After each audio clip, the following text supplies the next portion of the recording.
Hello বন্ধুরা, আজকে আমি বেলে মাছের তেল ঝাল করব। তার জন্য বেলে মাছ ভালো করে ধুয়ে লবণ আর হলুদ মাখিয়ে নিলাম।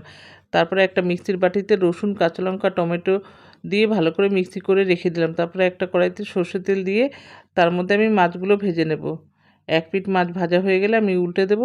এভাবে সমস্ত মাছগুলো ভেজে নেব। তারপর ওই তেলেই আলুগুলো লবণ আর হলুদ দিয়ে ভেজে নেব। আলুগুলো ভাজা হয়ে গেলে তুলে নেব। তারপর আরেকটু সর্ষের তেল দিয়ে দেবো। তারপর দিয়ে দেবো পেঁয়াজ কুচি। পেঁয়াজগুলো দিয়ে একটু ভাজা ভাজা করে নেব, খুব বেশি ভাজবো না। তারপর দিয়ে দেবো মিক্সি করে রেখেছিলাম যে রসুন, কাঁচা লঙ্কা আর টমেটো, সেই পেস্টটা দিয়ে ভালো মতো কষিয়ে নিলাম।